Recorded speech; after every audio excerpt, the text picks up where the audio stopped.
Então, retornando, o que ensina o Espiritismo? Na revista de agosto de 1865. Esse foi um ano muito especial da revista, porque é um ano em que a gente já tinha até este momento tanto o Evangelho quanto o céu e o inferno.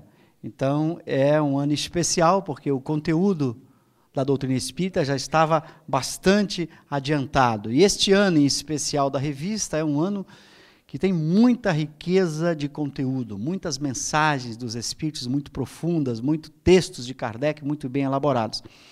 E este aqui é um texto, como vocês vão ver, muito bem elaborado. É um texto longo, não sei se a gente vai ter tempo de avançar nele todinho, mas se não tivermos tempo, vocês vão poder em casa fazer a leitura desse texto. Vão ter que usar, de vez em quando, olhar 2 ou 3 traduções, porque há alguns errinhos de tradução, mas que não prejudicam a essência do texto. Você consegue entender bem o texto, mas você encontrar uma frase ou outra meia sem sentido, você então desconfia que pode haver um problema de tradução. Aqui, nesta versão, eu procurei corrigir algumas coisas e fazer algumas mudanças em algumas frases que ficaram obscuras ou que davam uma interpretação ambígua. Há criaturas que perguntam quais são as conquistas novas que devemos ao Espiritismo. Desde que não dotou o mundo com uma nova indústria produtiva, como o vapor, conclui que nada produziu. A maior parte dos que fazem tal pergunta, não se tendo dado ao trabalho de o estudar, só conhece o Espiritismo de fantasia, criado para as necessidades da crítica e que nada tem de comum com o Espiritismo sério. Então, a primeira questão, já que já se colocava, e às vezes se coloca, é quais são as conquistas novas do Espiritismo, o que o Espiritismo trouxe de novo, né? Em geral, as pessoas que não conheciam naquilo que havia de sério tinham muita razão para fazer esse tipo de pergunta. Mas aqueles que o estudavam vão encontrar certamente a resposta. O que o Espiritismo sério, o Espiritismo com fundamentos nas obras de Kardec, o que ele nos ensina? É isso que ele vai procurar mostrar. Não é, pois, de admirar que perguntem qual pode ser o seu lado útil e prático. Teriam tido que o buscar em sua fonte e não nas caricaturas que dele fizeram os que só têm interesse em denegri-lo. Para que o indivíduo pudesse conhecer o que há de útil e prático no Espiritismo, ele teria que estudar o Espiritismo sério e não as caricaturas. Então, muito cuidado quando a gente vai conhecer espiritismos apenas por jornais e revistas, mesmo jornais e revistas do movimento espírita. Muito cuidado, é melhor a gente buscar na fonte kardeciana, porque aí os próprios textos dos jornais e das revistas vão, aqueles bons textos, se mostrarem proveitosos. Aí você também vai saber distinguir o que é um bom texto do que é um texto mal feito. Numa outra ordem de ideias, alguns acham, ao contrário, a marcha do espiritismo muito lenta para o grau de sua impaciência. 2 críticas que nós vamos ver ao longo do texto, o Kardec recebeu ao longo de sua vida. A primeira crítica era a crítica de que o Espiritismo não era nada novo. Tudo que o Espiritismo apresentava, todo mundo já sabia. Então não havia nada de novo no Espiritismo. Essa era uma crítica. Então, era uma crítica daqueles que queriam, em geral, combater o Espiritismo. Mas havia uma crítica dos adeptos, daqueles que conheciam e que estudavam o Espiritismo, que Kardec ia lento demais, que o Espiritismo tinha que avançar mais rápido, ele tinha que resolver mais problemas, solucionar mais questões. Então, são 2 críticas que aconteciam à sua época e que ele vai responder com muito brilhantismo nesse texto. Admiram-se de que não tenha ainda sondado todos os mistérios da natureza, nem abordado todas as questões que parecem ser de sua alçada. Queriam vê-lo diariamente ensinar coisas novas ou enriquecer-se com alguma descoberta. Isso às vezes a gente encontra mesmo hoje no movimento. Algumas pessoas desesperadas, o Espiritismo precisa resolver essas questões, precisa entrar nas graves questões da ciência, da filosofia, da humanidade. Precisamos ter resposta, ter soluções. essa ânsia de achar que o Espiritismo vai resolver todas as questões e que ele deve fazer isso. E, desde que ainda não resolveu a questão da origem dos seres, do princípio e do fim de todas as coisas, da essência divina e de algumas outras do mesmo porte, conclui que não saiu do seu ABC e que ainda não entrou na verdadeira via filosófica e se arrasta nos lugares comuns, porque prega incessantemente a humildade e a caridade. Esta é a crítica de alguns adeptos de sua época e que às vezes a gente encontra hoje. O Espiritismo não saiu do seu ABC. Kardec precisa temos que ter progresso, temos que ter avanço, temos que ter a superação do texto kardeciano. Ali está só o ABC, as coisas básicas, é preciso avançar. Essa é uma crítica que não é de hoje, que já aconteceu no tempo dele, e vamos ver a resposta que ele dá. O quanto o Espiritismo pode avançar e de que maneira ele já avançou. Então, são duas críticas que ele vai responder nessa passagem. A primeira, de que o Espiritismo não teria nada de novo, e a segunda, de que ele está indo devagar demais, que ele precisava ir mais rápido. Vejamos como ele vai atacar essas duas questões. Dizem eles: até hoje nada novo nos ensinaram, porque a reencarnação, a negação das penas eternas, a imortalidade da alma, a gradação através de períodos da vitalidade intelectual, o perispírito, não são descobertas espíritas propriamente ditas. Então é preciso marchar para as descobertas, mais verdadeiras e mais sólidas. Então ele resume pontos que as pessoas diziam. Bom, o Espiritismo já se falava em reencarnação antes do Espiritismo, já se questionava as penas eternas antes do Espiritismo, já se falava na imortalidade da alma antes, já se falava na lei do progresso, essa gradação através de períodos, já se falava nesse progredir da alma. O perispírito, nós já vamos encontrar referências do perispírito, por exemplo, para citar apenas uma mais antiga do apóstolo Paulo. Não são descobertas espíritas, então é preciso marchar para descobertas mais verdadeiras e mais sólidas. Esta era uma crítica na época dele e, ao mesmo tempo, às vezes se repete hoje.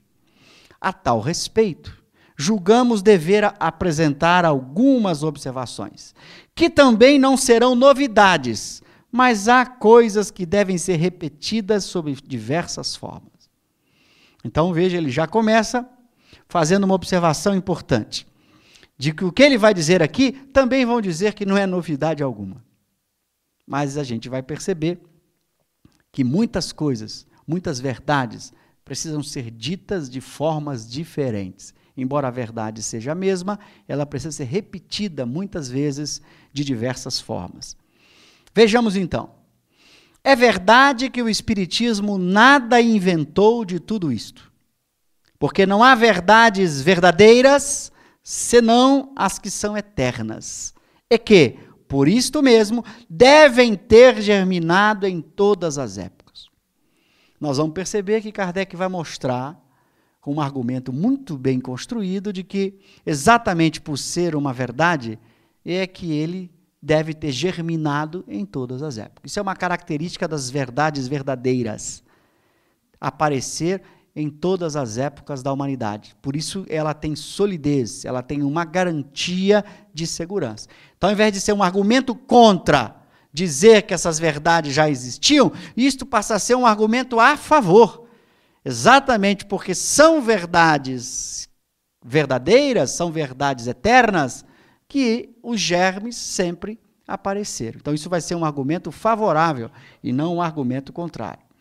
Mas não é alguma coisa havê-las tirado, senão do nada, ao menos do esquecimento. Aí ele faz uma primeira lembrança. Que esses germes já existiam? Já existiam. Mas será que podemos dizer que o Espiritismo nada fez?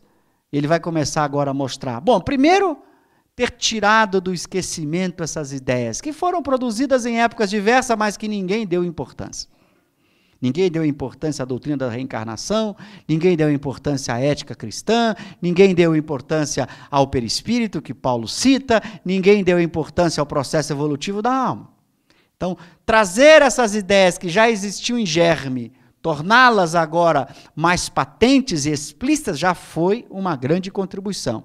De um germe ter feito uma planta vivaz. De uma ideia individual perdida na noite dos tempos, ou abafada pelos preconceitos, ter feito uma crença geral. Olha que mudança. Era uma ideia isolada, eram ideias isoladas, não constituíam um sistema de crença geral. Ter provado que estava em estado de hipótese, talvez aí seja a maior de todas as contribuições dadas pelo Espiritismo.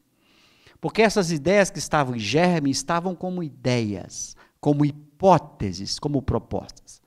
Com a ciência espírita, essas ideias elas são demonstradas no mesmo critério que uma ciência demonstra. Ou seja, demonstrado no sentido de uma demonstração científica, colocada no terreno de uma teoria científica. Isso faz toda a diferença. Essas ideias esparsas não constituíam um sistema científico. Então, a maior contribuição, a grande novidade e a mais importante de todas foi pegar essas ideias isoladas e construir com elas um grande sistema científico com todas as exigências de uma boa ciência. Ter provado, portanto, o que estava em estado de hipótese. Ter demonstrado a existência de uma lei no que parecia excepcional e fortuito. De uma teoria vaga, ter feito uma coisa prática. De uma ideia improdutiva, ter tirado aplicações úteis. Olha o quanto ele contribuiu. Criar um sistema muito bem construído, com fundamento nos fatos, com apoio no experimento, na experiência e na razão, e ao mesmo tempo ter demonstrado, e aí nós vamos encontrar uma grande contribuição, às aplicações úteis. Quando essas ideias construíram um sistema, eu consigo desenvolver aplicações. Como é que a gente vai ver quais são essas aplicações? O que ele vai fazer a seguir? Ele vai mostrar como essas ideias, que já existiam, se construíram num sistema, ou se constituíram num sistema, e de que maneira você vai poder tirar aplicações muito úteis desse novo sistema. Nada é mais verdadeiro que o provérbio, nada de novo debaixo do sol. E esta verdade, ela mesma não é nova. Quer dizer, esse provérbio, nada de novo debaixo do sol, ele também não é nada novo. Ele é tão velho quanto o homem. Assim, não há uma descoberta da qual não se encontrem, em alguma parte, vestígios e o princípio. Por conta disso, Copérnico não teria o mérito de seu sistema, porque o movimento da Terra tinha sido suspeitado antes da era cristã. A gente elogia Copérnico por ter proposto de forma sistemática a ideia de que a Terra não estava no centro do universo, mas que os planetas giravam em torno do Sol, o chamado sistema copernicano, que tem aí o mérito de Copérnico. No entanto, o que acontece, essas ideias já existiam muito antes dele, mas ninguém pegou a ideia em germe e construiu com ela um sistema. Copérnico fez isso. Então, o sistema copernicano é um sistema em que essa ideia está presente. Não era uma ideia nova, mas a forma de apresentar essa ideia era diferente em Copérnico. Se era coisa tão simples, então era preciso encontrá-la. A história do ovo de Colombo será sempre uma eterna verdade. Depois que alguém bota o ovo em pé, todo mundo bota o ovo em pé. O grande filósofo Immanuel Kant, numa de suas obras admiráveis, ele vai dizer que depois que alguém diz alguma coisa que ninguém havia dito, aí todo mundo começa a dizer que aquilo que ele disse já tinha sido dito antes. É muito comum. A ele mesmo foi muitas vezes, o que o Kant diz não é novidade. Pô, mas por que alguém não disse então? Se não era novidade, por que alguém não disse de novo? Então, a gente sempre vai descobrindo que o Pégaso é um cavalo com asas. Mas o Pégaso não é novidade, porque as asas do Pégaso são de uma águia, e o resto do corpo é de um cavalo. Então, na verdade, o Pégaso não é uma novidade, porque ele tem partes da águia e partes de um cavalo. Mas por que ninguém, antes de quem propôs o Pégaso, pensou no Pégaso? Então, é assim, às vezes nós temos uma ideia em germe, quando o outro a desenvolve, fala, isso não é novidade. Mas como? Por que ninguém construiu o Espiritismo antes? Por que o Espiritismo não existiu antes de 18 de abril de 1857? Há algumas ideias que ele apresenta, existiam, mas as ideias isoladas não constituem um sistema científico. Como sistema científico, filosófico, bem construído, apoiado nos fatos, sistematicamente organizado, não existiu antes de 18 de abril de 1857. Fenômenos espíritas existiram em todas as épocas da humanidade. Princípios isolados da reencarnação, da evolução, existiam em todas as épocas da humanidade, mas nenhum deles, nem esses princípios, nem esses fatos se reuniram de forma a construir um sistema filosófico científico, como fez Allan Kardec. Então, o Espiritismo tem data de nascimento. Nasceu 18 de abril de 1857. Além disso, é incontestável que o Espiritismo ainda tem muito a nos ensinar. Ninguém duvida disso. E nem Kardec jamais disse que suas obras continham tudo de Espiritismo. Longe disso. Ali estava o início de uma ciência bem construída e que precisaria, com o tempo, ser desenvolvida, ser ampliada. É o que não temos cessado de repetir, pois jamais pretendemos que ele tenha dito a última palavra. Mais do que ainda resta fazer, segue-se que não tem ainda saído do ABC? O fato de uma ciência ter muito que avançar, segue que ela ainda não saiu do ABC? Não. Claro que não. Ela já está muito bem consolidada, está longe do ABC, mas precisa ainda avançar bastante. Seu ABC foram as mesas girantes. O ABC estava no nível dos fenômenos. E desde então, ao que nos parece, tem dado alguns passos. Parece mesmo que tais passos foram grandes em alguns anos, se o compararmos às outras ciências que levaram séculos para chegar ao ponto em que estão. Nós vamos encontrar os rudimentos da chamada mecânica desde Arquimedes. E ela vai encontrar o seu apogeu só no final do século XIX. Então, a eletricidade é discutida desde os gregos antigos, conheciam os fenômenos elétricos e tentavam entendê-los. No entanto, a teoria que vai realmente dar para o homem as bases de uma boa construção científica, que é a teoria eletromagnética de Maxwell, só vai surgir no finalzinho do século XIX. O Espiritismo, em tão pouco tempo, conseguiu construir um sistema muito bem montado, muito bem articulado, que se encontra nas obras de Kardec. Então, já é uma demonstração de um crescimento muito rápido de uma ciência que sai do seu ABC e em pouco tempo já constrói um grande sistema. Nenhuma chegou ao apogeu num primeiro impulso. Elas avançam não pela vontade dos homens, mas à medida que as circunstâncias põem na via de novas descobertas. Nós vamos perceber que o avançar da ciência vai acontecendo ao longo da história da humanidade. Ora, ninguém tem poder para comandar as circunstâncias. E a prova é que todas as vezes que uma ideia é prematura, aborta, para reaparecer mais tarde em tempo oportuno. Nós vamos encontrar isso na física, em particular, vários exemplos de teorias que começaram, que abortaram e ressurgiram mais tarde. Um exemplo típico é a própria teoria corpuscular da luz, que em vários momentos da história da humanidade, ela morreu, voltou, mostrando que algo, às vezes, quando está prematuro, não está maduro o suficiente, demora um pouco para afincar raízes.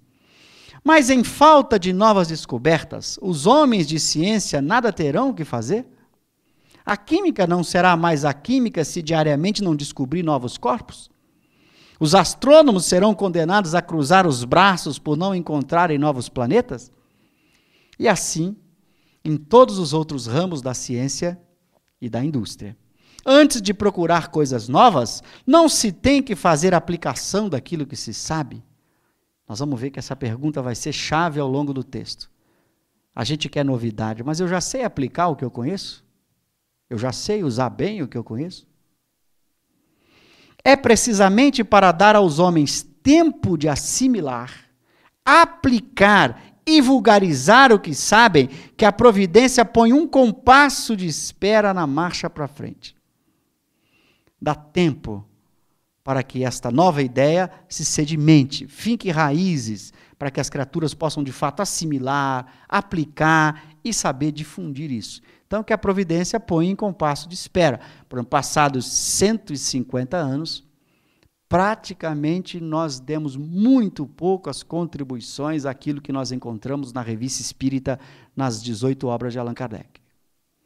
Mesmo com todo o progresso, com as contribuições da mediunidade, nós encontramos muito poucas contribuições, que a gente diria, alguma aplicação diferente, alguma novidade. Nós vamos encontrar que nós pouco avançamos nesses 150 anos. Aí está a história para nos mostrar que as ciências não seguem uma marcha ascendente. Contínua, ao mesmo tempo, ao menos ostensivamente. Então, a ciência não é uma linha reta assim que vai subindo, subindo, subindo. Ela tem momentos em que ela dá uma parada para que aplicações sejam feitas. Quando Newton propõe a mecânica clássica, que é proposta por ele lá no final do século XVII, início do século XVIII, ela vai ficar durante todo o século XVIII, XIX, 200 anos só sendo aplicada. Nenhuma novidade, nenhum princípio novo, até que no final do século XIX, início do século XX, nós temos as grandes mudanças na mecânica clássica de Newton, com a teoria da relatividade de Einstein e o surgimento da nova mecânica quântica. Mas foram 200 anos em que a mecânica clássica simplesmente trabalhou suas aplicações, sem que novos princípios surgissem. Então, assim ocorre com a ciência. Com a ciência espírita não será diferente. Como a gente está vendo, passados 150 anos, nós ainda estamos aprendendo como aplicar os seus princípios. Os grandes movimentos que revolucionam uma ideia só se operam em intervalos mais ou menos distanciados. Está aí a história para mostrar.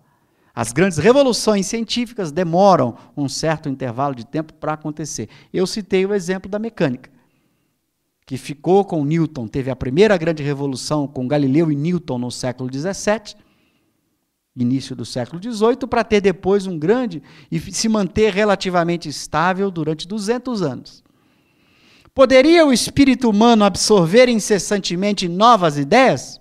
A própria Terra necessita de um tempo de repouso antes de reproduzir. Então, as novas ideias, elas precisam de um tempo de maturação. São sementes que precisam desenvolver-se em árvores, que precisam dar seus frutos para que a gente depois possa ter novas e melhores sementes produzindo novas árvores. Então, há um tempo necessário de maturação.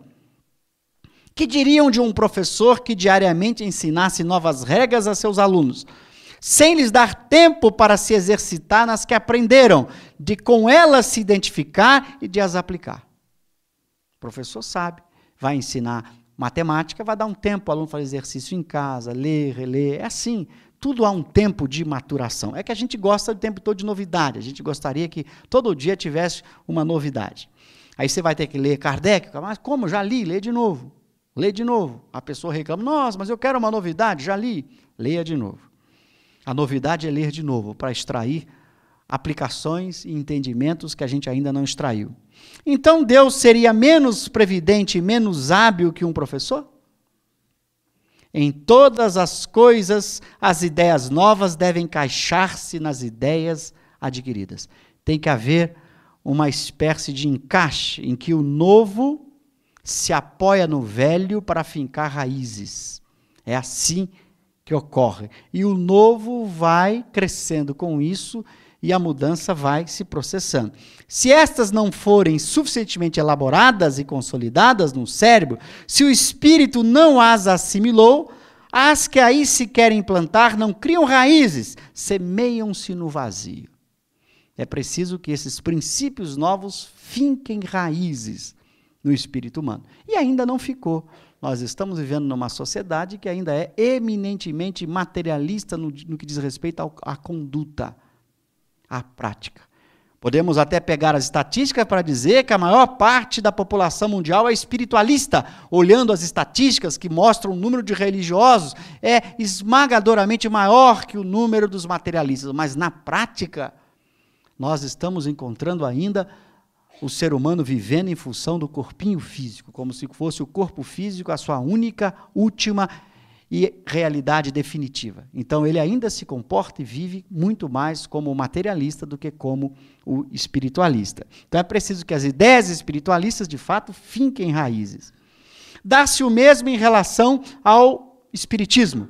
Os adeptos de tal modo aproveitaram o que ele até hoje ensinou, que nada mais tenho a fazer?